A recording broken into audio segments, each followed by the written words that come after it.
So you're supposed to find the derivative of f of x using the first principle.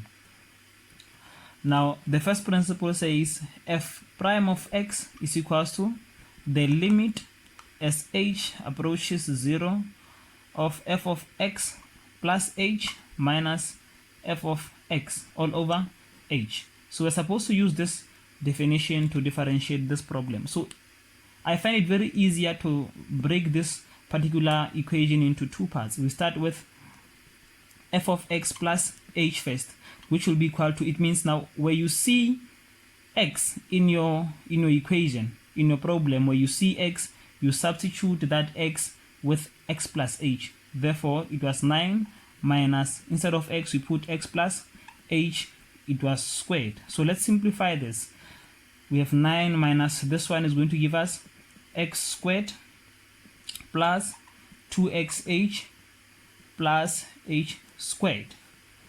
We apply the negative to the whole bracket, therefore we'll have 9 minus x squared minus 2xh minus h squared.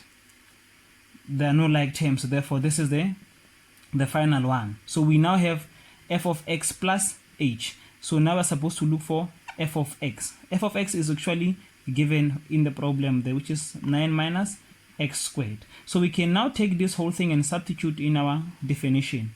Therefore, f prime of x will be equal to the limit when h goes to 0 of f of x plus h. What is f of x plus h? Here we simplified it. Therefore, we can put the bracket to show that we are substituting. 9 minus x squared minus 2xh minus h squared. It said minus f of x. What is f of x? F of x is 9 minus x squared. Put the bracket again.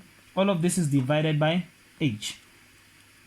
Therefore, we still continue to say the limit when h goes to 0 of this whole part. Now, you can see from this step that we have like terms, 9 and 9. Positive and negative, it means this one and this one, they cancel. Again, we're going to have this negative times this negative becomes positive. Therefore, x squared becomes positive. We have a negative x squared here. It means this and this as well, they cancel. Therefore, we will be left with a minus 2xh minus h squared all over h. So here we're going to put exactly that, which is minus 2xh minus h squared all over h. Okay, let me clean this top part. So to move from here, we can now see that at the top here we have a common factor there. We can take out the common factor of h. So we move on to say again the limit as h goes to 0 of, we take out the common factor of h at the top. We have h, therefore we'll be left with a minus 2x minus h all over h. Okay. Now this h and this h, they divide. The limit again when h goes to 0 of minus 2x minus h.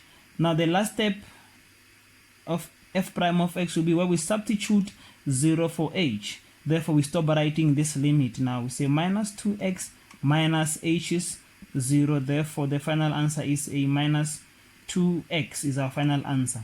Usually, I would always advise you to say that before you can apply the first principle, sometimes it's convenient to apply the power rule to your problem and say, okay, I was actually given f of x to be equal to a 9 minus x squared.